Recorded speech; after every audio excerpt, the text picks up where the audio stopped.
Welcome to Monsters Conquer the World!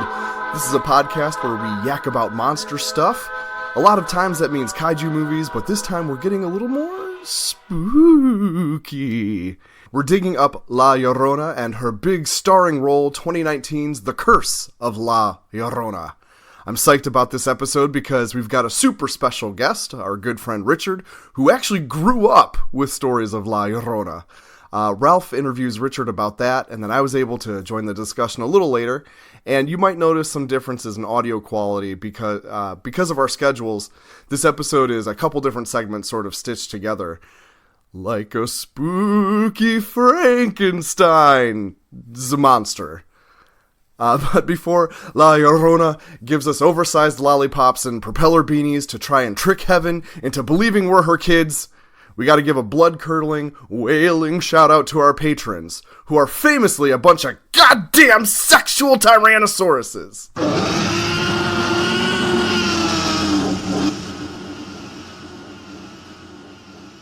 The story I heard, it varies a little bit, but the story I heard when I was growing up was anybody, not just kids.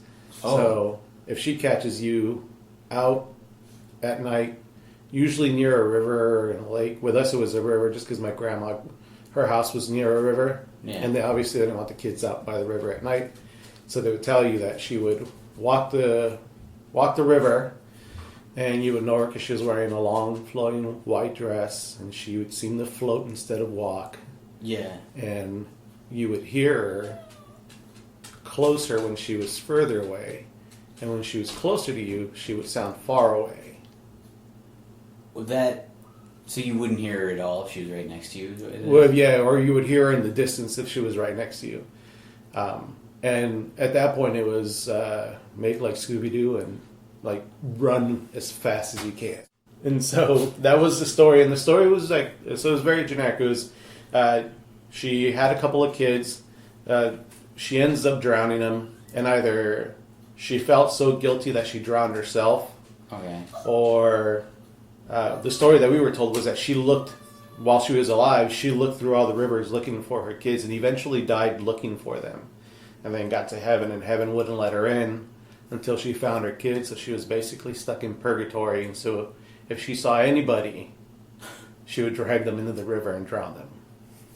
Wow. And that's two versions of the same story? Or that's...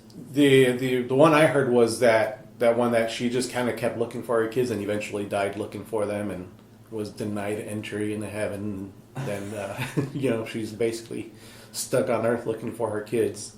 And that she could take anybody, not just necessarily kids. And then it gets, depending on who in my family was telling me, the story was either romanticized or made scarier. Okay. So I have an uncle who used to... I doubt he did this, but when I was a kid, he told me he would play his guitar over by the river. And that every once in a while, he'd see her across the river walking, and that was his sign that it was time for him to go home. Now, I've seen plenty of movies. I'm sure people walk to the river and play the guitar by themselves. All the time. All the time. Yeah. That happens, I'm sure, all the time. And that was his story, and that's how he knew it was time to head home. But then there was the story of people who were running home late, and saw the Llorona and had to really run home, or they saw her in the distance and decided to go a different route, things like that. And it served its purpose well while we were in Mexico because my grandma's house was on the road to the river. It was probably one of the closest houses on the way to the river. And before you got to the river on the road, there was... I want to say swamps. There was a forest, and then you got to the river. Okay. So they didn't want you playing anywhere in the water because you could go to any body of water. They wasn't necessarily just the river. So they wanted to keep you out of the swamps, keep you out of the woods, and keep you out of the river. When I heard it, when you told me, I immediately thought, oh, that's just parenting technique, I guess. Yeah. Whereas if you compared it to Bloody Mary... That's not at all useful. It's just if you go and look in the mirror and say her name, she comes. And it's I guess it's Candyman too, right? Yeah. But, what is the point of that? You know? Yeah, and I guess like when I look back on it now, Don't poop in the dark. Yeah, don't or turn the lights on. What are you doing in Leave there? the lights on. Yeah. Yeah. And don't say Bloody Mary while you're in there. Yeah. Why are you saying Bloody Mary? Yeah. You're weird. So the funny thing is growing up, I always thought like, oh, it must just be a story for us because my grandma's house was literally just right down the street from the river. And then you realize, no, like all of Mexico knows this story, whether you grew up in the city or not. Yeah. So you didn't have to grow up near the river to hear about La Llorona. Just about every Hispanic person I've ever run into, I'm pretty sure I could ask and they'd know exactly who you were talking about. And when you say everybody knows the story, but and I'm sure some people believe it to a degree, but like I don't know. Is it just like something people tell each other sometimes? It's just like yeah, it's one of those things where like maybe me and you are walking out late at night, and we see something in the distance, and scares the crap out of us. So we're saying, "Hey, man, I think that's La Llorona over there. We should go a different route." You know? Okay. Or you hear It's something like a in the joke. distance, yeah, but not really, because you'll change your behavior based on that. It's an urban legend, but you still kind of believe it. You still kind of believe it. It's so easy to like fall into that. I mean, I think in general, like no matter what it is, like you can kind of believe anything if you're under a little bit of stress. Yeah. You know. Or if you're young enough, you know, which is when we were all told the stories when you were young. And when you were young, you believed everything. Yeah. So none of us ever went to the river at night, ever. When you were kids? When we were kids, when we were teenagers out there, we knew that if you went to the river, La Llorona might get you. And there was nothing that was worth the risk of running into her. Regardless of whether it made sense or not, you were just like, well, there's no point in testing that. Right. Why? Yeah. You know. Yeah.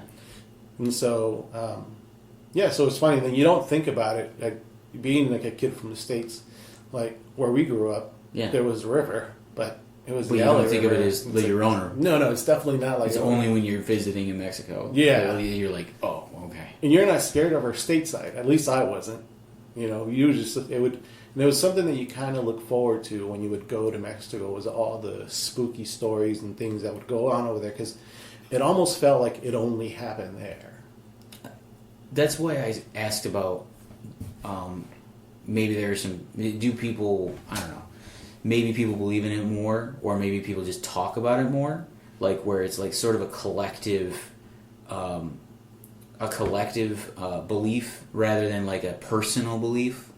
You know, like like this sort of it's hard to explain, I guess, but like you might not personally believe in La Llorona, but enough people around you kind of believe in La Llorona that like you're like, well, let's just stay away anyway. Yeah, there's no point in trying to test that out. It's but here maybe like where people here say like if you flash your high beams at somebody, if somebody's driving with their lights off, and you flash your high beams at them, it might be a gang initiation and they'll follow you and murder you. Where you know that's... There are so many stories. Where you know that like probably that never has happened. Or maybe it's happened, but not enough to warn everybody that that's what happens. And, but people believe it. And it's enough of a collective belief. Yeah, and you'll think twice. Should I flash my high beams at that guy? Because what if it's a gang initiation? Right. So it's and then stupid. Just like I'm sorry. No, it is, but it's like that mentality of like you said, it's many people believe it, and you're like, well, you know, better safe than sorry. Right. And so another thing was when you get together with your family. So we didn't see our cousins a lot. Obviously, they were on the other side of the border. We only saw them maybe once or twice a year. It was kind of a fun thing to do when you were with a whole group of cousins that were right around the same age as you. Was you all would scare each other. And there's nothing easier to scare you out there than would be something like La Llorona or one of the other stories that they would tell. And, you know, the whole room full of kids is creeped out by La Llorona. You're creeped out by La Llorona, so you're not. They'd be like, I dare you to go outside and go looking for her. And you're not going to go do that, even though you know it's not real. I'm trying to think. I know that we did that. Or it's just like... you just dare each other enough, and your blood gets worked up enough where you're just like, Yeah. I don't want to do it. It's like stuff at camp or whatever where they're just like, I dare you to go out in the woods. And like, I don't know, Blair Witch was a thing. Yeah.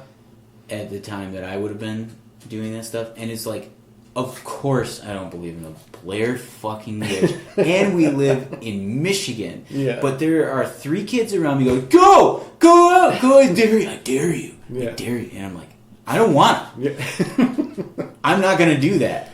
Well, and then you've also been conditioned by scary movies that you're going to be like, this is not going to happen to You're the me. one. I'll be right back. Yeah. And that you're the one that said, well, now it's going to happen to me. The dumber you act walking out the door, the more likely you are to get, like, just your head cut off. And it's funny that you say camp, because we, like, not necessarily, I don't want to speak collectively for my people, but, like, my family, we didn't... Of course, we're not here for that. We're just but my family, we didn't really do a lot of camping, but we did do a lot of traveling to Mexico. Yeah. And the funny thing about that is you usually did it because there was a need. So a family member would pass or a family member was in the hospital, and we'd all go out there. Well, to us city kids, going to Mexico was camping. Right. We had... That's, like, up north here. Yeah, exactly. You know, not everybody had running water, but it was... all the kids would come out together, so they would know we were coming. So even kids who maybe were from out of town would come into town, and we'd all get together to just kind of hang out and do stupid kid stuff. And so that was one of the stupid kid things to do was they try to scare us with local ghost stories, and we try to, you know, and fit in. Even in Michigan, there are way more ghost stories. The farther north you go, there are more ghost stories than like you would ever see down here. And down here, it's like you said, like gang myths that like are just absurd. We're talking to you because you have personal experience with this story. Yeah, and it's funny because it's one of those things where you almost like you don't think anybody's gonna make a movie about La Llorona. Like just like you, it's really thin. Yeah, kind of thin story. and it is even. I think I told you I did some research just to kind of wrap my head around it because it does sound like a really simple story, but I did some research and apparently you can go back to the Aztecs, and the Aztecs had one of the goddesses who foretold the fall of their civilization, and there was a goddess who would dress in white and would wail about her children, and it was like impending doom, like she was foretelling war, and her name wasn't La Llorona, but it was a lady in white who was weeping. It's so the same thing. You can kind of trace it back, and it's probably just a story that's been rehashed, and then. So she didn't drown her kids originally? Not in that story. In that story, she was a goddess, like one of the 10 Aztec goddesses who. So it could have been like an adaptation that like parents did. Yep. Or a story that they heard, when they were kids. Except it was they used it to keep kids inside.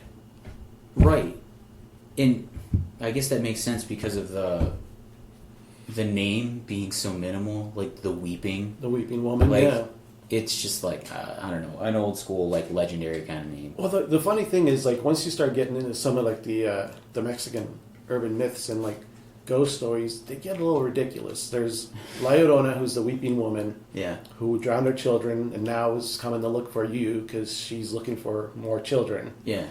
And then there's not to completely veer off course, but there's please do. there's what they call the mano peluda, which sounds kind of scary, and then it really just translates into the hairy hand. The hairy hand. The hairy hand is going to get you.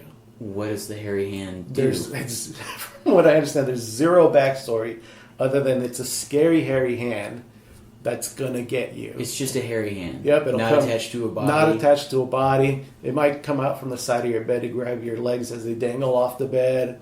You might be going into a dark closet to go turn the light on, and the mano peluda is going to get you. That's just enough to scare me, actually. Yeah. Like, any kind of like myth that fits into like already got fears, like of just the dark or something grabbing quiet. You unseen, yeah. But there's literally like no backstory to that other than it's a hairy hand. Yeah. What more do you need?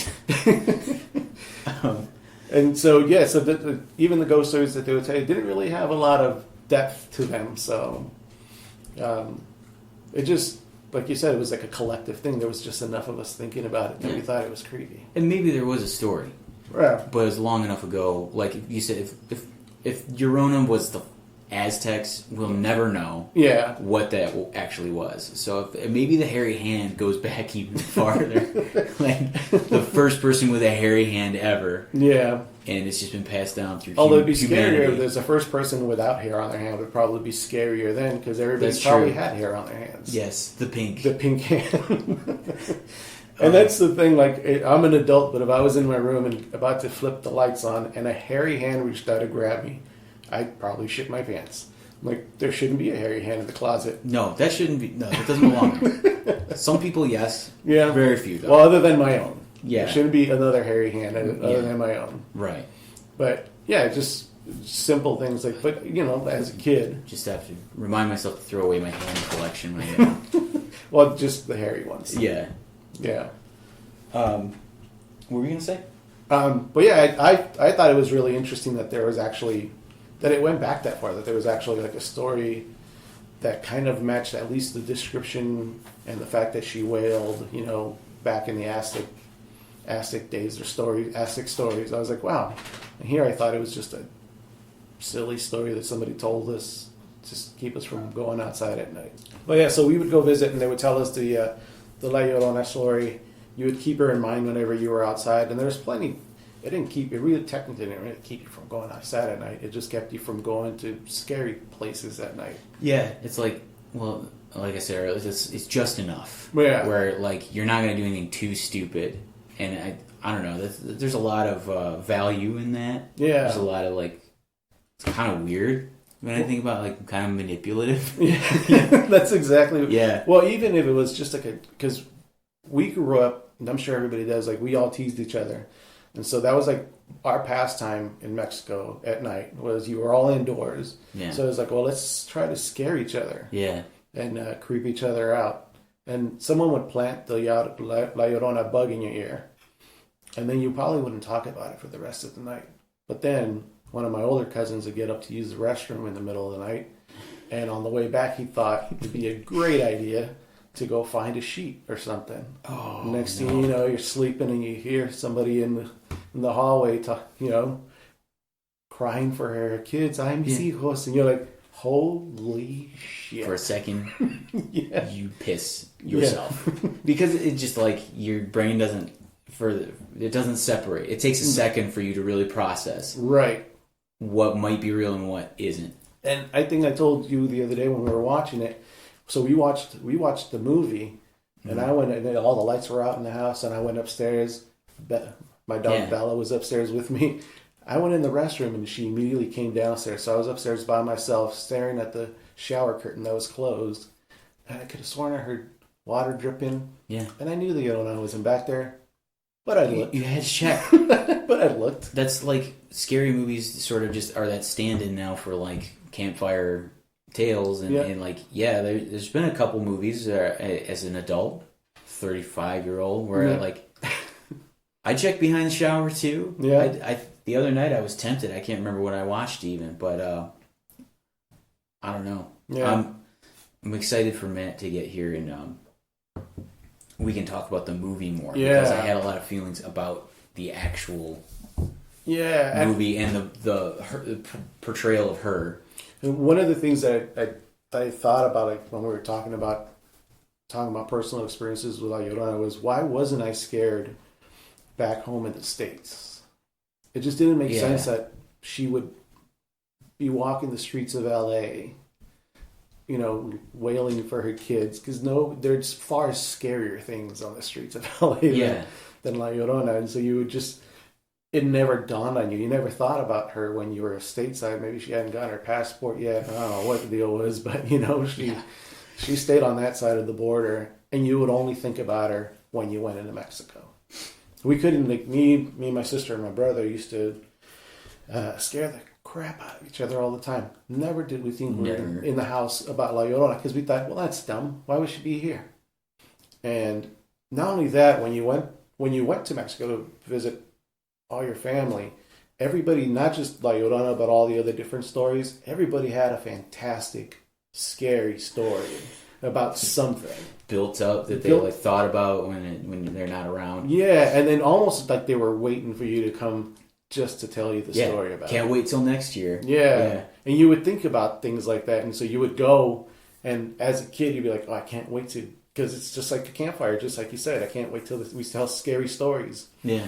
And there are definitely, like, you know, we would literally have like a dozen or more kids in one room all sleeping on, you know, we pull beds into a room and we'd all kind of lay around and tell scary stories and fall asleep doing that. Or at one time they made up the excuse. I used to have a cousin of mine named Juan who was probably the scariest cat in the bunch that lived in Mexico.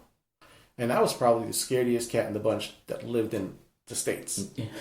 And so they had us all over at my aunt's house, and in the middle of the night they decided, wait a minute, nobody's watching Grandma's house. Everybody's here.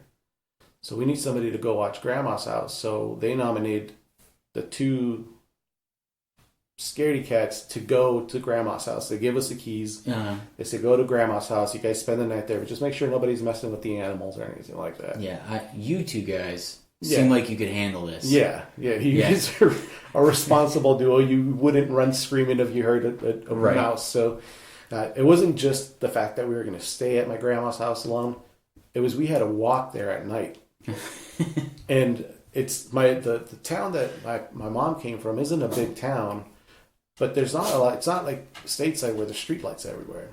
Yeah. And so you're literally making out the terrain by moonlight.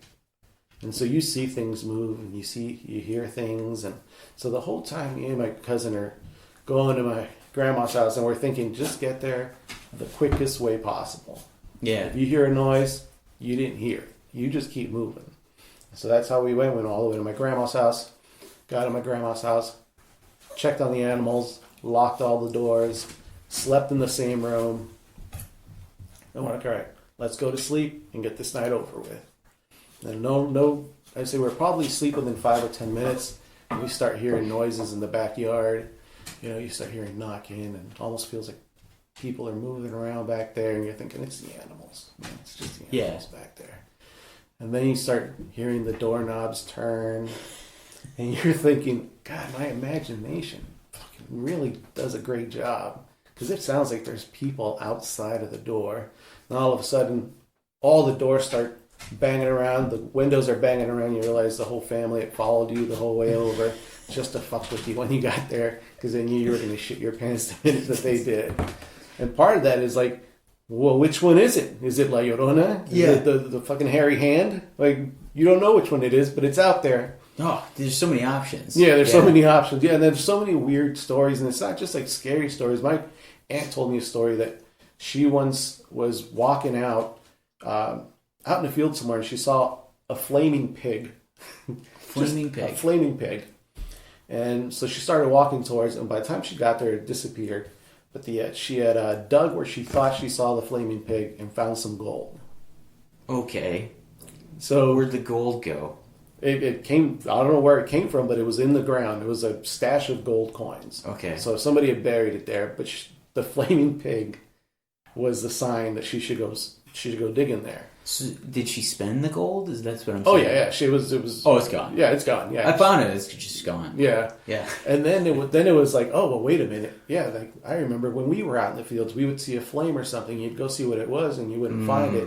And then it becomes a story that if you ever see a flame out somewhere, and you go to find it and it's not there anymore, that means that there's buried money somewhere. Okay. Which made sense. If I was camping out, maybe I robbed the bank and I was fleeing the police, and I was had a campfire somewhere, and I'm going to bury my pot of gold here. And then kill the fire. And then come back for it another day. Yeah. So... No smoke, though. No smoke, yeah. But they would say, it was like a supernatural thing. If you saw a flame, you went to it because there might be gold buried there. Maybe it wasn't a flame that was lit that night. Maybe it's a ghost flame from years ago or something. That is wild. Yeah, but that's the thing is that so then you're conditioned to believe all these crazy, spooky stories. So you just think that just happens out here. Yeah, it's sort of like there's just a big pile of stories, and you don't believe in any of them really, but there's enough of them that, like, well, maybe one. Yeah. Maybe one kind of sounds and I never plausible to you. I never went looking for flaming pots of gold, but I also never went near the river at night. So right, so you're I don't believe it, but yeah, that's how we got familiar with La Llorona growing up. And like I said, just about every Hispanic kid that I know, just about every Mexican kid, I'll say that I know, or just Mexican person growing up, heard the story at one point of La Llorona. Yeah. They might have had different origin stories, but it was all basically the same. She drowned her kids, and now she's coming to drown you. So now, when Matt gets here, we'll talk about Linda Cardellini, because for some reason they cast Linda Cardellini. Anyway, I'll hit the thingy here.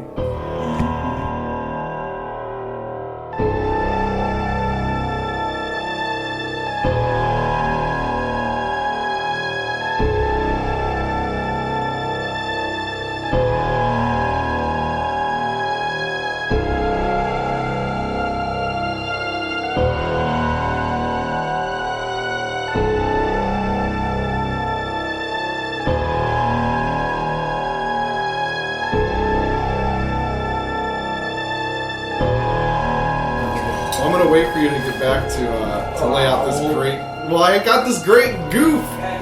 I got a good 1 second bit, yeah, and I want you to hear it. And I want a real reaction, and I've hyped it up too much, so you guys are gonna be real disappointed when you actually hear it. But I'm that's the fucking gamble. I'm gonna work up the reaction. No! Don't give me I want the real shit. Don't give me a fake reaction. I want that realness. We should have done a Matt walking in the door segment. Yeah. Ooh. Oh, it's Matt! Oh, yeah, they have the stock applause and the woo! And then I say my catchphrase, which is... I don't have a catchphrase. No. That's enough! That's enough! Hey, we got the juice! I just gave you my catchphrase. Oh, that's a good one. No, I mean, it just seemed like something I would say and something you would never say. You would never say, Yeah! that's enough! Yeah, no, that is. That's very on brand for you, Ralph. Yeah, for I me. like that. Yeah, that's a very Ralph I say catchphrase. that's enough. All the time. You have children, so it's almost like you're never not saying No, I that. mean, to me, myself. You're telling yourself, this is That's enough. Ah. Too much thinking, too much bullshit. Well, shit. It went from catchphrase to, like, self-help philosophy. Well, that's no, okay, but that's Yeah. how all catchphrases in shows just start as a line in the show and then they just catch on. Right. Yeah. And then I guess over time they made it like they were too aware that catchphrases were happening, so they were like, this is going to be the catchphrase. Right. But that's if I say that's enough, which I say to myself all the time, that's enough. Yeah. It's a catchphrase. Like I feel like I'm watching TGIF right now. Yeah. Yep. How weird I love Urkel. I'll just say this. I fucking love Steve Urkel. I always did. Yeah. He's a nerd. He's fun. I like him a lot. He's got several catchphrases. But I've been thinking recently about how fucking weird it is that one of his catchphrases is, "Got any cheese?" That is weird. Like, he just rolls into your house and asks you for food? It's not even good. I didn't even know that was a catchphrase. Yeah, it's fucking weird, right? Yeah, he's got a bunch of catchphrases. Yeah. He's got many. I mean, the banger is, "Did I do that?" Yeah. Like, that's a classic, and it makes sense in context. It does make sense. But Dude Man will just roll into his neighbor's house and ask them for a specific, but not too specific, food item. Yeah. The fuck? Got any cheese? How strange. Plus, it's not even that specific where it's like, Exactly. almost certainly they have cheese. They live in America. Right. Here's the can of dust Parmesan irks. Right. Because you asked for cheese but didn't specify. Everywhere. Right. It's Velveeta I was looking for. Yeah. Here's a hunk of Velveeta. Here's a Kraft single, you fucking psycho. Okay, so... But still, I love Urkel. We were talking about La Llorona. And We were. I love that... Now what I want to see is a La Llorona Urkel fucking crossover. Well, I mean, what is La Llorona but a very weird and aggressive Urkel? Because it's a person you can't get rid of. Yeah. And whereas Urkel comes for your cheese, La Llorona comes for your children, which start with the same sound. Yeah, and she's got a catchphrase. And what's her catchphrase? I mis hijos, which is, oh, my children. Oh, that's right. I did a little La Llorona research. There's some. Did you my see, children? Did you? My children. Did you guys talk about the historical figure that kind of, sort of, We did not paralleled? We did not La mention Llorona? a specific historical figure, I don't think. But So we talked a little about the Aztec. the Aztecs had a myth. A myth that was like... Oh. What's the myth? Well, apparently she was one of the 10 gods that foretold of the ruin of the Aztec Empire. Fuck yeah, dude. And then it was weird, though, because I didn't know about this until I started researching, was she's a white lady who wails, or she's dressed in white, not a white lady. Oh, sure, sure. Oh, It's not Karen coming. The white lady. Yeah. Yeah. It's not Karen with her haircut coming to speak to your manager. Oh no! It's a lady in white Right. who wails and cries for her children, and it's you're supposed to be careful because it's like impending doom. There could be war coming, or what they say was like the fall of the Aztecs. She's like a bad omen. She's a bad omen. Yeah, she's Nice. a bad omen and she's evil. Right. But there was enough similarities there where I was like, I could see where they kind of got the bones for the La Llorona story. Yeah. Just from that. Take this figure and kind of turn it into Yeah. this fucking excellent ghost story. Yeah. All the stuff I read about La Llorona was a lot cooler than the movie. Like, I liked the movie just fine. Yeah. But it was kind of by the numbers. And, like, It was. Ralph, I think you said that towards the end it felt like the writers were just like, I guess we gotta end it. Here we go. Yeah, how do we end it? I don't know. Yeah. They killed Whatever. Do we want to just get into spoilers? I mean, that's the thing about this movie is there's not much to spoil because you can just it's a ghost predict movie. what's happening. Yeah. Yeah. What was the historical figure, and then we'll talk about the movie. So, well, in Richard, you mentioned the Aztecs, and so this is in that era, sort of. So there was a woman named, or she went by the name La Malinche. I'm probably saying it wrong. La Malinche. But yeah. Yeah. And so she played a key role in the Spanish conquest of the Aztec Empire. Mm-hmm. She was basically an interpreter and advisor for Cortez. Yeah. And she hooked up with Cortez, had a baby by Cortez, and then Cortez said, deuces, I'm going to get with this Spanish lady now. And so the historical figure is missing, you know, she didn't go on a baby killing rampage or any of that shit. But she did sell out her own fucking country basically for nothing, so that's kind of a gruesome betrayal. That's and really I thought that, interesting. Yeah. And La Malinche Yeah. might have been a real person that this actually happened because she's a historical figure, and she might have just had the story attached to her because basically she was a traitor. So Yeah. now we're going to put this story that paints her in a really horrible light because she was obviously a very horrible person. Right. Yeah. And so...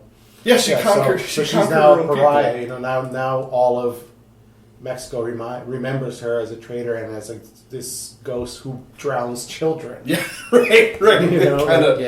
Yeah. Painted her in a pretty brutal way. But hey, are you guys ready for the great goof I cooked up about La Llorona? I am. Okay, get ready, guys, and I want an honest reaction. If it sucks, I need to know. But I was pretty happy about this. But I came up with this. But as I came up with it, I'm like, that's pretty fun. But I was also like, I bet somebody else has done this. You ready? I hate it. I hate it. You laugh though. Only because I'm so embarrassed. There's got to be a shitty Weird Al out there who's done that, right? I guarantee you that's a thing. Good. Yeah. It just, Good. how could it not be? Right. I'm like, this is too perfect. Yeah. This is like when my buddy Jeff came up with Aretha Franklin. Like, someone has to have done that first. Yeah. Urethra? Yeah. Yes. It's too good. But yeah, I did a little research myself just as I was telling Ralph, the story of La Llorona is actually very simple, at least with my personal story of La Llorona, which is basically, I was comparing her to the Bloody Mary story. Yeah, yep. Which is, how much backstory do you know about Bloody Mary? Now, wasn't she also a historical figure, or am I getting my wires crossed? I don't know anything about Bloody Mary, so we were just... It's like Mary, Queen of Scots, right? And she got decapped or something. But why would Is it she though? come back when you look in the mirror? And then she was supposed to have like bloody eyes or something, right? Yeah. We should have done the research before. And then she, But- I didn't even think to do that. But it's kind of a good thing you didn't though, because if you really think about the story of Bloody Mary as you were growing up, there was never a backstory really. It was that's just what happens when you go in the restroom and you look at the mirror with the lights off and you say Bloody Mary X amount of times. Yeah. Yep. She'll come out. Well, La Llorona is just as well. There's a little more backstory. She drowned her kids. I was telling her off. There's two different versions. She was either looking for her kids until she died, and then went to heaven. And heaven wants to get the fuck out of here. You gotta go back there for eternity. Yeah. Now she's looking for her kids for eternity, and if she finds anybody, and my story was man, woman, or child, she'll drag you and drown you. So it doesn't matter if you're a kid or not. Right. Anybody who sees her is in danger. Okay. So, but that's about it. Like, she drowned her kids. She can't go to heaven, so she's doomed to roam the earth looking for her dead children. And that's where that's where the movie starts. Is 1673. She drowned her children, and then we go to 1973. And that's almost where you were saying that they didn't. That the movie itself seemed kind of simple, and it's almost like they took, just like not even like the real history, but just like the urban legend of La Llorona, which you're not going to find in a book. It's just something people keep telling you. Yeah. Yeah. So, It's an oral tradition. So it's not really detailed. It's vague. The story may change a little bit, but that's basically it. Like I think that's the one thing that the movie did get right is they didn't try going to the Aztec times to get this backstory of, how it come from so far behind, or maybe it was La Malinche. Like, nope, it was just some lady back in the day who was in love with some dude, drowned her kids. Well, there's more mystery that way. Yeah. You really don't want to know much about any monster. Yeah. I think I think we've said it a bunch of times on the show. Like no one needs to know what Michael Myers is. Yeah. The more you know, the less scary it is, because then you can get a handle on it. And now the movie, though, because they were so vague about it, fits the story I heard growing up, which is what I was telling you guys. I almost felt like I had a little bit more of an interest in the movie because it was a story I grew up with. So I was able to forgive, I feel, a lot that you normally wouldn't on a scary movie. Yeah. And so I feel like I was able to not think about, oh, this is a bad, scary movie, or, oh, this was not a good thing. And I thought, this is a telling of a story that I never saw in real life. Like, it's always been in my imagination, which is something that I know it's a sore subject for some of us in the room, but like the Marvel movies. Yeah. It's something I read when I was a kid, now materializing in real life. So it kind of, it geeks me out. So it's this powerful. movie, even though the movie was scary, it's a horror movie, it geeked me out watching stuff that I'd only imagine happen. Yeah. I think the Marvel movies for me is the comics that I read when I was growing up were not whatever the fuck they were showing on the screen. Yeah. You know what I mean? But I mean, anyway. Yeah. It's a whole other Let's conversation. move on. That is some bullshit that I don't want to talk about. But this movie I think was okay. Yeah. I don't think it's a bad. Oh, I don't think it was bad. It's not. Yeah, I would agree. It's not bad. It just for me the first half they did a really good job of building atmosphere and mood, and the first half was strong, and then the second half they're kind of like, what do we do? I don't know. Let's do the Kmart version of The Exorcist. Yeah, Call it a day. right, exactly. Like, he comes over and he lights some candles. Yeah. And well, it doesn't work out, and then later it works out. Well, here's the like I'm cool with spoilers with this because it's like you've seen this movie a bunch of times. But here's another thing that I thought was interesting was you guys watched the movie with maybe little to no knowledge of like certain things that were happening in the movie that to me I was like, oh, that's weird that they're showing that because that's real or that happened. It comes from a real tradition. It comes from a real tradition. So there were certain things that they were doing in the movie that I was like, I'm glad they did that. Was the Exorcist type dude? So the Exorcist type dude. So now that's not part of. Yeah, he's not part of. They call him a curandero, and he's not really part of the La Llorona story. But when you're talking about like urban legends and myths and superstitions, he plays a huge part in at least the Hispanic community I grew up with. Just in general, they're almost, I won't say as important as priests, but that's just because we're all raised Catholics and it's sacrilegious to say anybody's more important than priests. But he plays just as big a part if you believe in it. Because it's almost sacrilegious to believe in them because it's almost like voodoo. Yeah, it's So really you're It's sort of this parallel thing Yeah. to there's the capital F faith, and then there's this kind of other side street. And you have people who are lifelong Catholics, diehard Catholics, who also believe in that, though. It's kind of the difference fucking between the powerful myth that the powerful want to use on you versus just what people make up. Yeah. You know, whatever they come up with on their own. Yeah. So that has to be the side street that the shaman lives on. Yeah. And the church being the fucking Catholic Church. And there was This monolithic establishment. Right. Yeah. Well, and I thought it was, and I haven't seen Annabelle, but I thought it was funny that they kind of mentioned that to try to tie her in with the universe at one point. I'm not sure how far we're skipping there.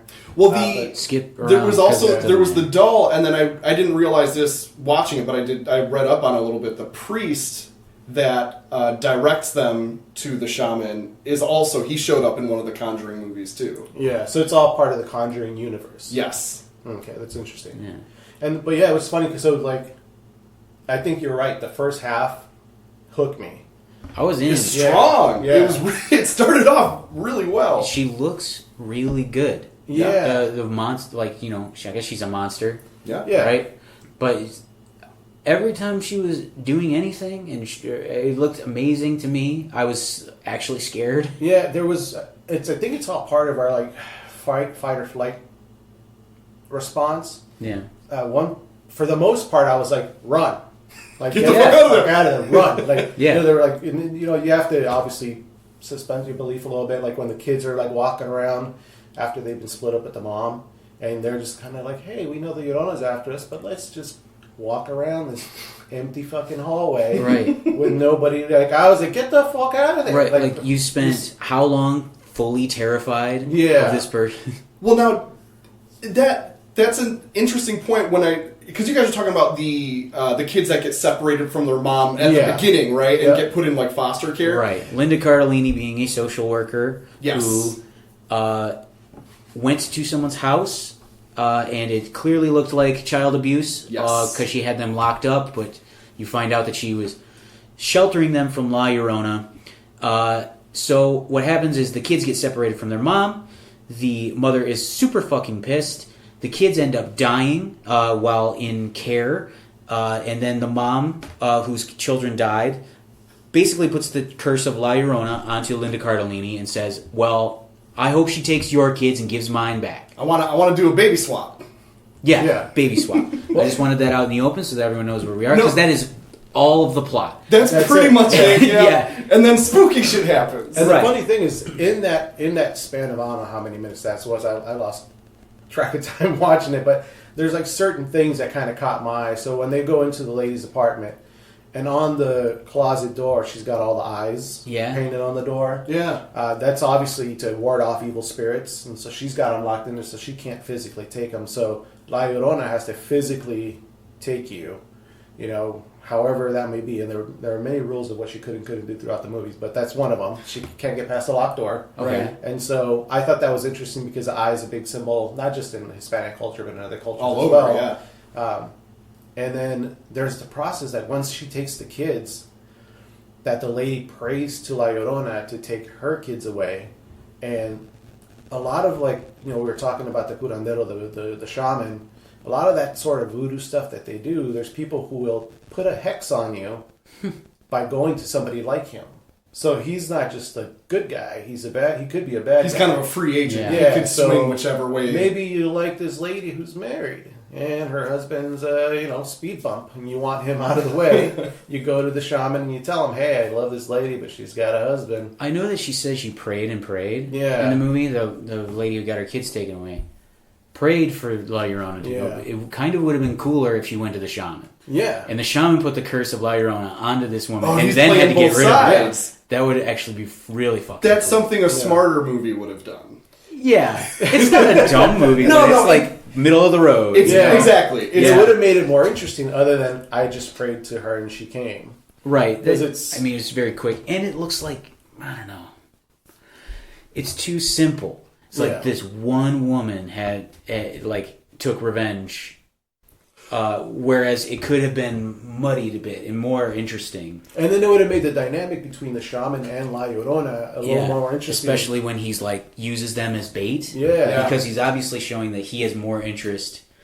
Well, no, he wants to get rid of her. I mean, it's not totally like cynical, but like he does sort of betray them in a small way by using them as bait. Yeah, he uses them as. They wouldn't have agreed otherwise. Though. The end, the end and the justifying the means. Yeah. I mean, I would have done the same.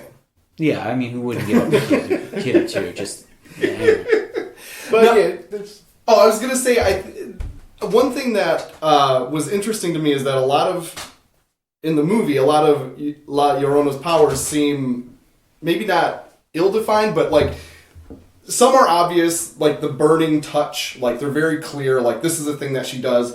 But we were talking a minute ago about like, why the fuck is this kid wandering down the hall when he knows that La Llorona's after him? And I thought, to me, I read that as she has some kind of hypnotic power. Like, she can get in your head and make you do shit. Like, when the mom shows up, the crazy mom shows up at the end with a gun. That was... I was fucking dying. I'm like, oh, what a twist! Now that we're talking about it a little bit, though, they did say once she touches you, she can control you or something. That's what happens to the little girl. Yeah, that happens later to her. With the doll and luring her outside. So potentially she was controlling those two kids that got killed. Or at least the one the one that sleepwalked out. And then his little brother was like, hey, what are you doing? And he's like, oh, nothing, just being super possessed by La Llorona. Yeah. No big deal. And then apparently she could change the color of lights in hallways too while you're at it. But it's LEDs, you know. Ghost powers. Yeah. I chalk that up to a generic and not super well defined suite of superpowers that I call ghost powers. Like, why can Beetlejuice turn into a giant snake? Fuck it, ghost powers. Yeah. I mean, I think this is more likely that she had Google Home. What's that? She probably had Google Home. Anyway. But yeah, I thought she was scary enough, but there was... what I was talking about earlier about like the fight or flight, there's this part, and this is past the point now where she's already killed the initial two kids, and now she's after the lady's little boy and little girl, and she shows up in the bathtub. But there was this part where La Llorona is scary as fuck. Mm-hmm. But there's this part where she reaches out of the bathtub and grabs the mom and yells at her face. And then the lady yells back at her in her face. And then they're almost there for just a beat too long, kind of yelling at each other. And I was like, fucking punch her! Yeah, do anything. Anything but yell at each other. Because at that point, like, I've taken you in. You're horrifying. Let me go. Like, but there was like certain things like that, which is obviously like with scary movies, you have to give a little, just like the wandering kids and things like that. Yeah, there are certain parts where I was like, just fucking punch her. When she picks up the bat, at one point I was like, take a swing, and then the kids walking. I was like, maybe it was a good idea not to take a swing. right. There's some cool stuff though. There is some really cool stuff in there. I liked the holy water bit. Yeah. That was so. I was like, that's the climax of your movie, because water is her element. It's her power, and so it's so poetic to use that to kill her. Mm-hmm. Yeah. Because what they end up killing her with is a stake through the heart, shitty. Dracula style. Like, she's not a fucking Dracula. And the funny thing is, that part of the story I'd never heard before. I bet you they made it up. Oh, the wood, the burning flower. The trees were the only witnesses to her crime, so we made a cross out of it. But so much of that stuff was like... So there's the part where she couldn't cross the threshold, right? Yeah. Because of the seeds. Well, I was telling you guys about the little witch doctor guy, they use salt. So there's that part where he starts cleansing them. He's going to do la limpia. And so that means the cleanse. So he brings out the eggs, which admittedly from the outside looking in looks fucking ridiculous. The eggs? The eggs, yeah. I don't know. I bought it. I've heard of something like that. Yeah, so I was kind of prepped for it. Yeah. So I personally have never seen the egg process, but my sister and my mom, when she was around, they'd gone and done it. Fuck yeah. And apparently, in the movie, he cracks an egg and it's blood that comes out. Yeah. Well, in real life, or at least when I was told, they do, so they'll pray over you, they do the sage, they light the sage, they do the egg, they rub it on your forehead, on your arms, all the way around your body. and then they crack it, and from inside the egg comes sand or dirt. So it's not necessarily blood, but it's dirt, and so I brought that egg with me, because that's part of the deal, is you bring your own eggs so you don't think I'm a shyster. Right. So you bring your eggs, you hand it to him. He's not going to do sleight of hand. He's a No. he's a very trusty witch doctor. Come on now. Not a lot of people know how to do that. If you can't trust a witch doctor, who can you trust? Yeah. And so that's basically it. And so next thing, you're like, I brought that egg. There's sand in it now. There weren't sand in any of my other eggs I had for breakfast. Yep. So this must be real. And so that part to me was interesting, was watching something that I knew from real life get kind of translated for the movie. And this just being the ultimate evil, so obviously there has to be blood in it. Yeah. Like, that's what she brought in with her. Yeah. At first I was a little weirded out when he walks into the house and he's collecting it. And I was like, what the that was... I like that they didn't explain that right away. Yeah. They let you just sit with that, because I'm like... He's scooping up ectoplasm. What the fuck's going on here? Yeah. Some kind of spooky schmutz in that lady's apartment. The mom, the crazy mom, by the way, did she look familiar to you guys? Marta? Marta! Yeah! Marta. That blew my mind. Because, I did not recognize her. Katie did. Ah. Oh, Job's wife? And then the witch doctor, I recognized him. I recognize him. And I'm like... Who is this guy? And why don't I buy him as a witch doctor? Because he's fucking Tuco from Breaking Bad. Yeah. Oh, is he? Like, the most hardcore, cold-blooded sociopath ever. It was very hard for me to buy him as a cool anything you watch mystic. him in, he's psycho. Even this, he's pretty crazy. He's a witch doctor. Yeah. He's at least, like, eerily practical. Yeah. You know? Where, like, he's not that interested in telling you what he's doing. He knows what he's doing. But he looks intense even when he's not doing anything. Yes. I almost feel like his head's going to explode. Well, I relate to that. Just by watching. But your head doesn't look like it's going to explode at all times. No, I just look mad. all the Yeah. time. No, his just looks like... But I'm like... He's an actor, and I hope... like that's just... he does a great job, but I'd be scared of him on the streets. He's you'd like... a scary-looking dude. It would be tense to get a beer with him, probably. Yeah. Right. And so he's been in other... I think he was in Training Day or something. He was playing a gangster in Training Day. That's where I recognize him from. He was in a classic of the hood, which is Blood In and Blood Out. Oh, hell yeah. So, I've heard the phrase. right. So yeah, when I saw him, I was like, this is going to be great, because he's... I don't want to say a great actor, but he's a great actor to have in a movie. He's just a good... He's got that... He's very solid, and he eats the screen, that sort of thing. And he's scary. Why not put him in a scary movie? Like, he's intense. Yeah. You know? So, and I felt like that was a perfect role for him. Like, he couldn't have been the priest. No, certainly not. No He's way. got to be a little bit outside. Yeah. Somebody on the edge. And just a little crazy, but there's like certain things. A little crazy, but like he did do the right thing Yeah. most times. I mean, you can disagree with the bait thing, but like... But and then even like with this story of like these guys being real, they're trying to help you out. They are, yeah, exactly. For a buck. And so there's but I was saying this, with the seeds he puts down and it keeps the Llorona from coming in. People use salt, and salt, they use that in other movies as well. But that's like that's a classic like witchcraft thing. Yeah, and that's what they when someone does a hex on you. That's actually what they call it. They call it somebody throwing the salt on you. Ooh. So, or somebody giving you the eye, the ojo, which is the eyes that were on the closet as well. So the witch doctors will give you the ojo, and the witch doctors will give you the salt. And for some reason, something will happen to that lady's husband who you want to be with, and he'll be done with. I don't know how they'll do it, but I thought it was interesting that they brought a character like that rather than it be Exorcist style and just be the priest. Right. Like it was like, no, you need somebody dark to get rid of darkness. Yeah. So you bring in the witch doctor, and he's going to have all these weird things. Different methods. Like you said, though, this being a monster that's outside of the church, you do need someone who's outside. I mean, Exorcist being like basically the devil. The devil, right. It wasn't really the devil, but one of them. Yeah. So, did you have any more, Richard, like myth-wise, or... Just like the holy water things, just like little personal stories. So like I was telling you that even hardcore Catholics get into that sort of belief. My mom used to come over and bless whatever apartment I had just moved into with holy water. Hell yeah. Literally just, and she wasn't ordained. She wasn't a priest. I like that because I just think you should use whatever works for you. Yeah. As long as it's not like harmful to you. Right. Yeah.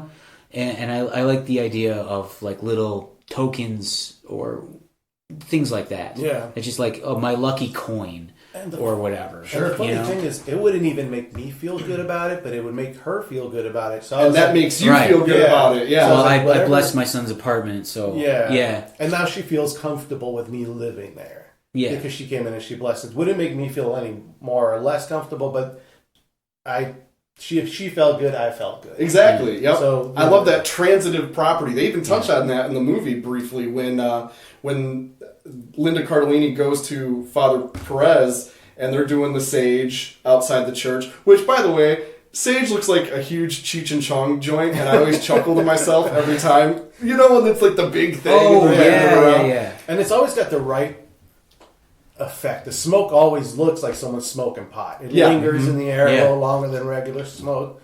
So, it's just a dumb little thing that cracks me up. But they're doing it, and Linda Cardellini asks, like, well, do you believe in this stuff? And he's like, it doesn't matter if I believe in it. They believe in it. Yeah. Right. It's like, that's what fucking matters. Yeah, that's totally right. And I'd say the thing that I liked about this was that it is sort of grounded and also fantastical, where, like, you really do understand everything that they put in front of you to be afraid of. You understand sort of primally why you're afraid of it, or that you are afraid of it.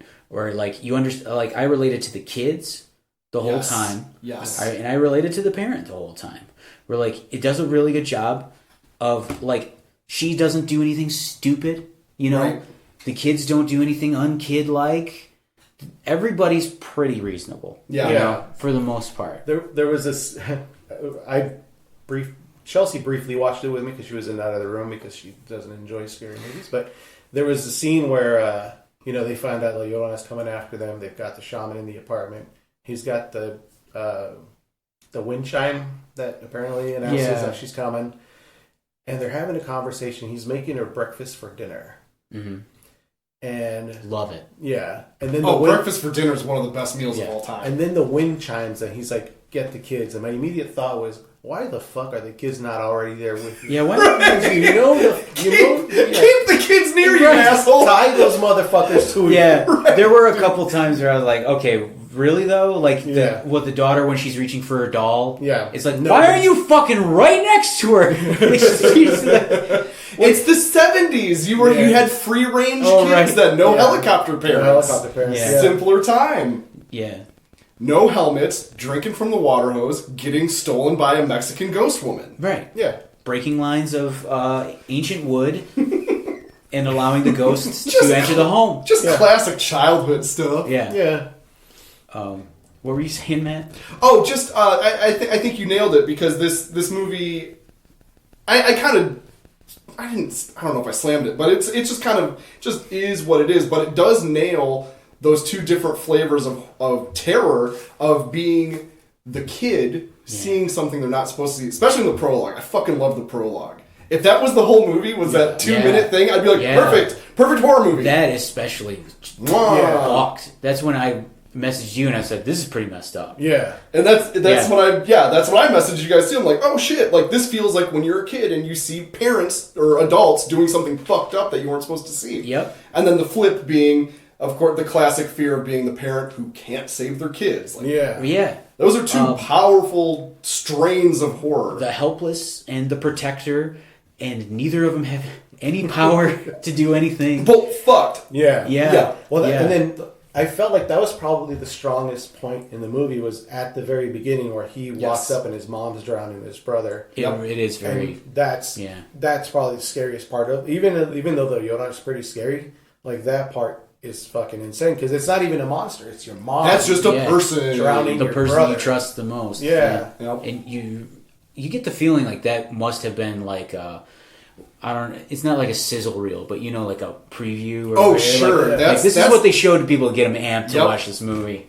Or shop it around producers or something. Yeah, because that was fucking wild. I agree. That was the best part of the movie. It was really good. I do love La Llorona herself has, like, we talked about her ghost powers, and I really enjoyed this movie often served up dark doorways and tricked you into thinking that's where that bitch coming from. Yep. And then that was almost always a fake out because she's got these flowing gown and it's the 70s, so there's big curtains and blankets everywhere. So you could hide that bitch anywhere. That's again though that's a Michael Myers thing since I talked about him earlier. But like the shape, you know? Yeah. I love that like the first Halloween it's just he's just kind of messing in with the you. background. He's in the background. He's waiting for his moment, and she's doing the same thing. Yeah. And they did a great job of the suspense in certain scenes. There was a scene where the little girl went outside to the pool, but she hears something outside of the gate, and so she goes to look out the gate, and fake I out. kept waiting for something to pop up, even if it was a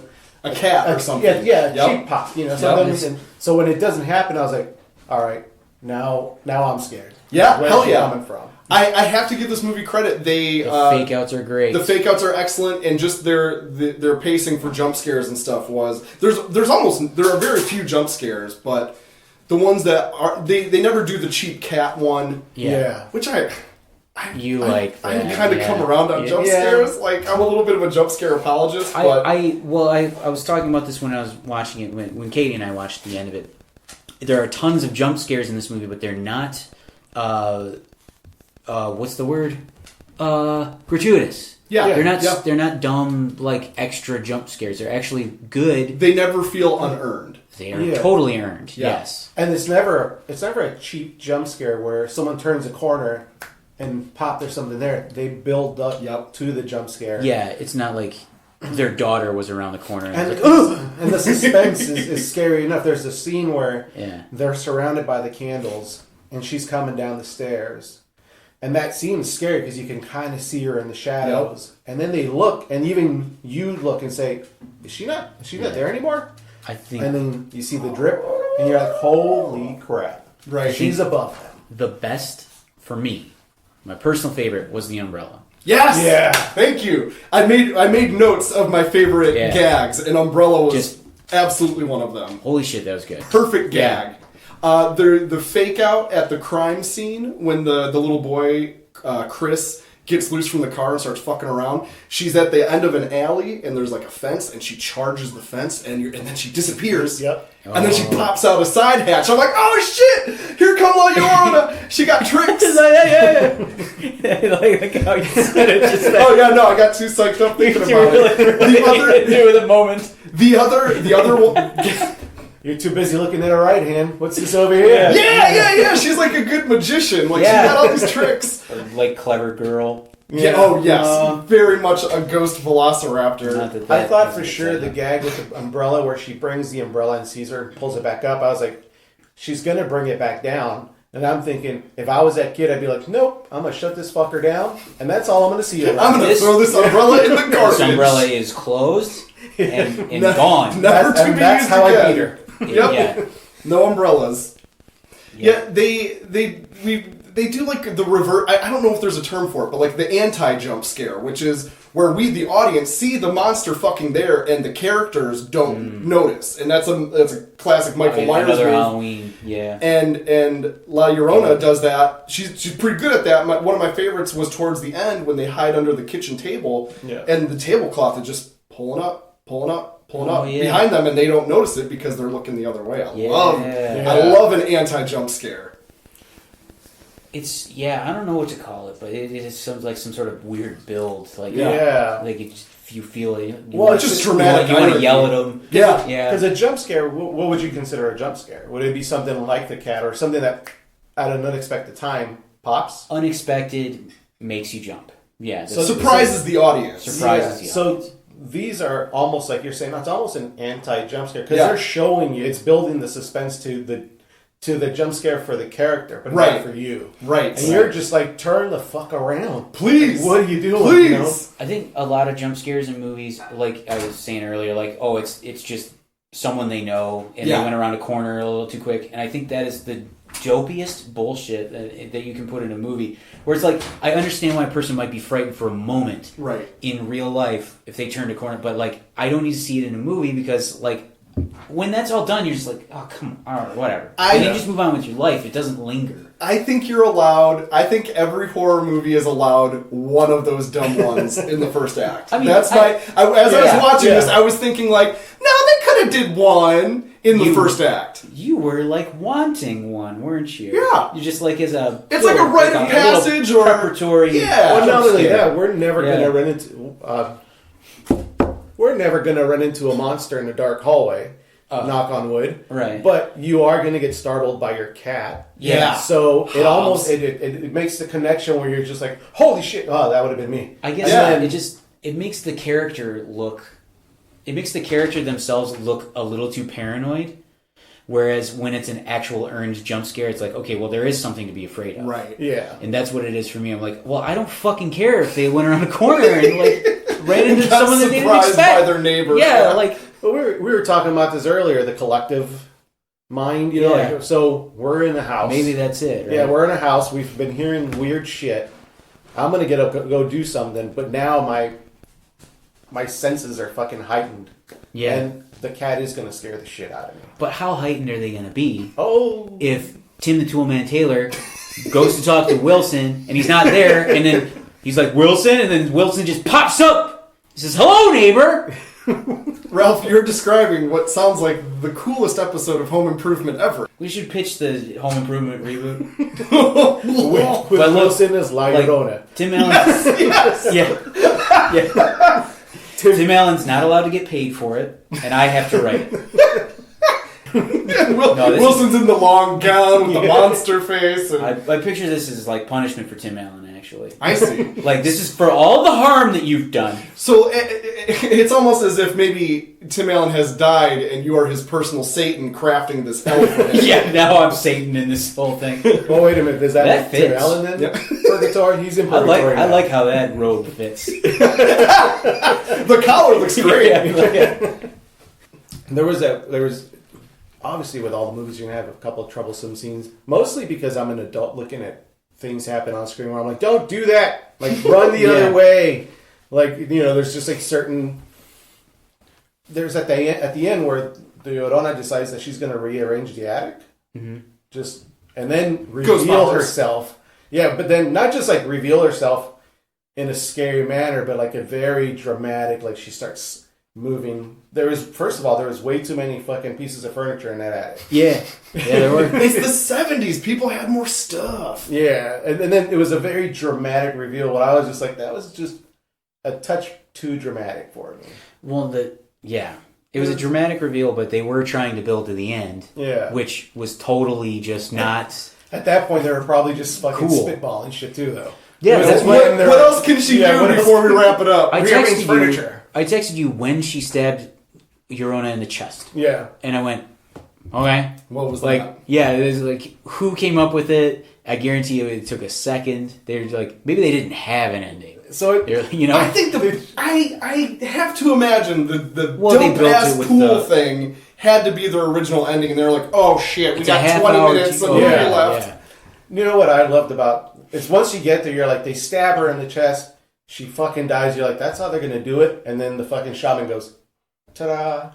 I Yeah, that was liked fun. the callback. That was like, the but callback. I was like, yeah. No, that was what solid. I think is like, one movie trope I totally go in for Yeah. is callbacks. Oh, every yeah. time. It's just really fun. and then what got me was when they were back out on the street and he's leaving, and it was almost like they were all looking at each other like, I guess this is where the movie ends. You know? Right. Yeah. Like, Time for you to go. Guess it's over. Yeah. Okay. Were you scared? Maybe. No, I wasn't. And she's looking back, and you catch her reflection in the puddle, and they didn't go for like the cheesy jump No. scare, which was really good. to me. Disappointing. I loved it. No, it was disappointing because Everyone else is going to do that. The dumb. Ah! It's me. I'm still here in the puddle. or even if it wouldn't have been a jump scare, but at least something floating past that.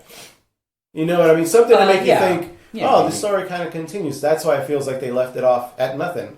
Except Yeah. a very pointless look at the reflection. Nothing happens. It does come out pointless, doesn't it? Yeah. But like, something Well, floating in the background would have been. Or it nice. puts you in Anna's shoes for a minute, because now forever after she's gonna be a little fucking weird about water. Yeah, so Yeah, that's true. it's kind of a character move, I guess. I should lay out what I was imagining was going to happen so that you can understand why I hated it so much. I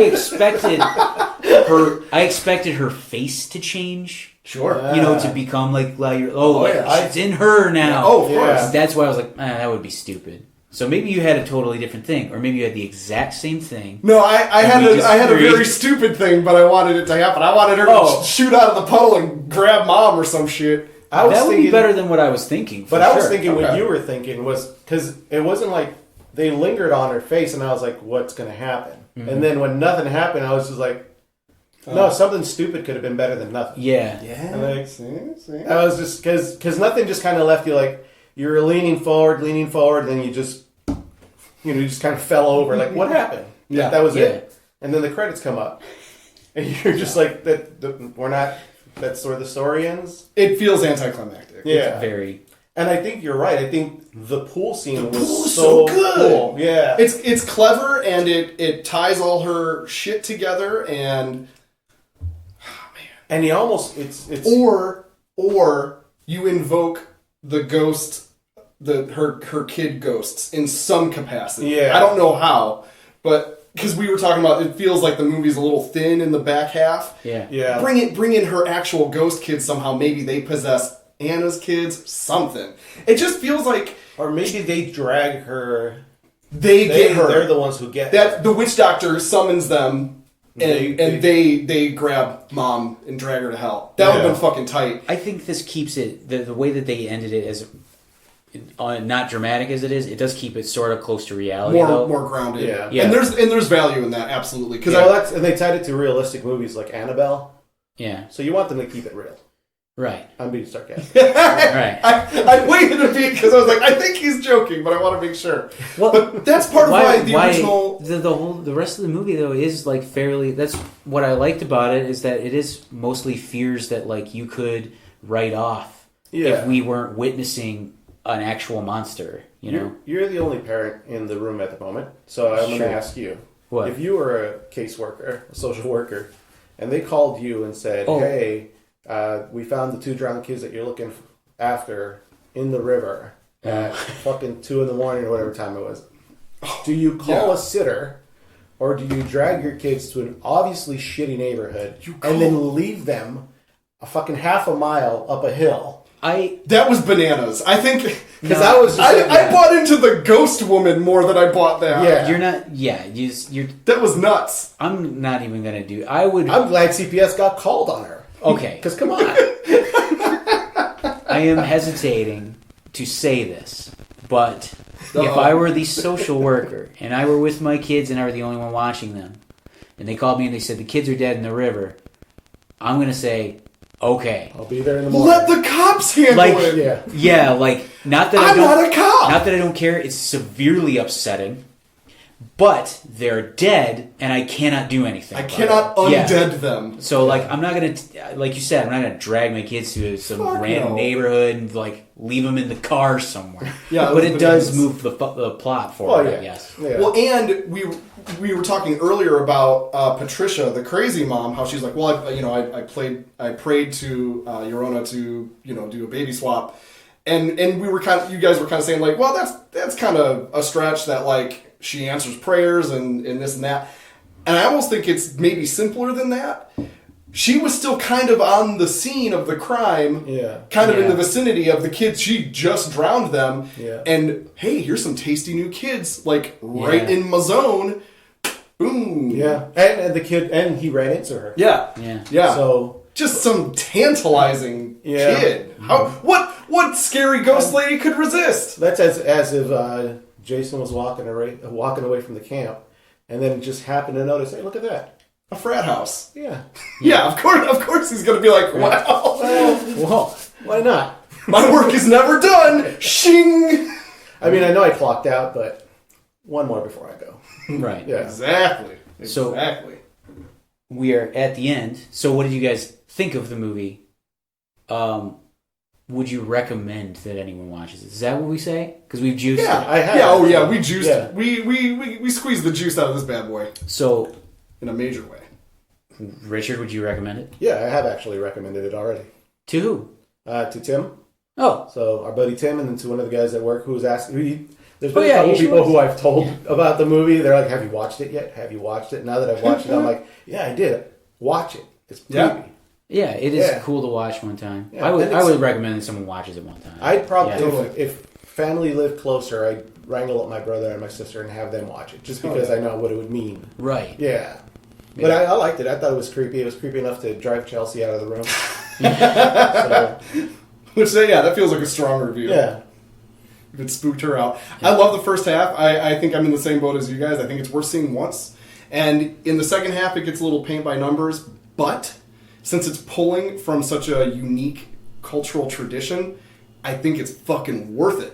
When they bust out the eggs and stuff, all this stuff that feels real and comes from... It just... One of my notes... maybe we should not leave this in, but one of my notes was, it's nice to see a movie that's not fucking wall-to-wall white people. Like, that was cool. I was gonna say it's good for. It's not a great movie, but it is valuable for like you don't see this. Yeah. Like you don't see these tales. It felt this like we were particular finally one. watching something different.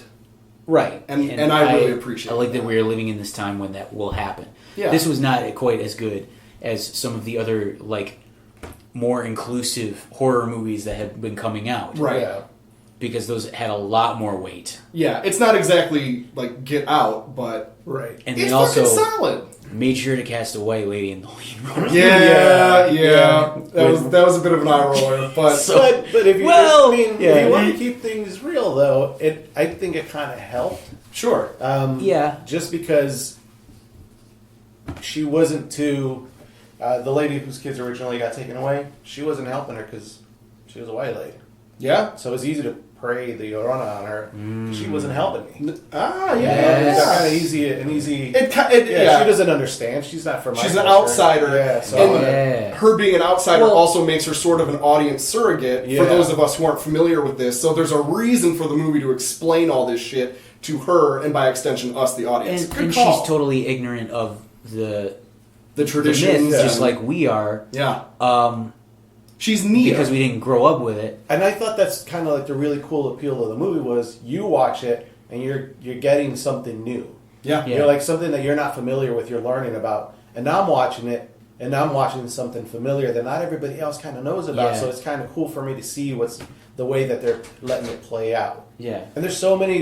Me and Ralph were talking earlier. There's so many cool, creepy stories being told in Kind of in the background In the of it background almost. Yeah. that you guys haven't heard Oh, before. I Oh, never yeah. picked it up. Yeah. It's a gateway to learning more. Yep. Yeah. Well, it's like when you started doing your research and you realize, wait a minute, there might be more to the story than. Hell yeah, it Just goes what was- super deep. Right. It's The not just mo- some dumb ghost story. The That's movie right. missed. Yeah. I gotta say, the movie did miss. It felt like they sanded the edges off this creature because like her whole thing of dragging random kids to heaven to see like, is this good enough? Does this work? And heaven's like, get the fuck out of here, no. And she just Yeah. like I feel like that aspect of the story kind of didn't make it in, and maybe there's no way to, but like that fucking creeped me out. It would make But- it less scary if she were going ahead. Well, that- like, hey, what do you think? He's like, Well, nah. or just pay some kind of lip service to like Yeah. why she keeps grabbing these kids, and then it's not the right kid. Fuck them, because part of the But I story is think that They made it that she's dissatisfied. Yeah. right. Yeah. But I think they did leave it vague enough so that, for example, that whole part where she's dragging kids up to heaven, it's not part of the story I heard. Oh yeah. So if they leave that part out and make it more not like as a- specific, It's then- up to interpretation. It's more Yeah. like a folk tale. And, Yeah. you can. And Yeah. then, and if you know that part, you know that part. Right. So you're like, oh, they didn't talk about it, but this That's is why she's doing Yeah. it. Yeah. Good So- shit. yeah. We will let Matt do the plugs at home as well. Yeah. I'll do the. Or I'll the- kind of the do wrap the up, not yeah, the the plugs. bookends and all that stuff. But Richard, thank you. Your knowledge is invaluable. Thanks for having me. You're welcome. Yeah. No, I enjoyed it. I and you guys know I've been looking forward to. I think this watching is one of the movie for a first while. things when we started putting our heads together about a podcast. I think this is one of the first things we talked about was having you on to talk about Llorona and Yeah. the movie Yeah. and yeah, And it's a fucking good excuse toy. to watch a movie that we had, for some reason, we talked about seeing it. And then we Yeah. didn't. Just kind of missed it. Yeah. Yeah, so it's a good excuse to just like sit down and watch it. Yep. No, I appreciate it. Nice being on. Yes, Hell yeah! Thank you. anytime. Big thanks to Richard for joining us and sharing some of the kick-ass folklore he grew up with, and of course it's super cool to hear his take on the movie. I also want to thank Ralph for our theme song, Harkzilla, and for editing and producing the show. And of course I have to rethink our sly and fashionable patrons. Like Shrek and like onions, you are rich with layers that bring us to tears. We got merch! If you head over to teepublic.com and search Monsters Conquer, you can get you a t-shirt, or a hoodie, or a mug, or magnets, or what the fuck ever. Our friend Mikey put together a sick logo for us, and we're super geeked about it. Also, be sure to visit monstersconquertheworld.com for more kaiju-crushing chaos. You can check us out on Twitter at Monsters Conquer, and we've got a Facebook group. It's facebook.com/monstersconquertheworld. And, you know, if you like what you hear and want to master the 4 elements for the next time the Fire Nation attacks, go to www.patreon.com/monstersconquer and become a patron. All patrons get some kind of cool goodie, and we just added a tier for those t-shirts I was just talking about. So yeah, check that out. And even if you can't become a paid patron, you can still make a huge difference by subscribing, rate us, sharing us on social media, telling your friends, or by creating a Facebook event claiming that you'll storm Area 51, then getting cold feet when the government reminds you that they can legally shoot to kill any Area 51 trespassers, then turning that Facebook event into a music festival in Ralph's front yard at the last second. Signed a corner!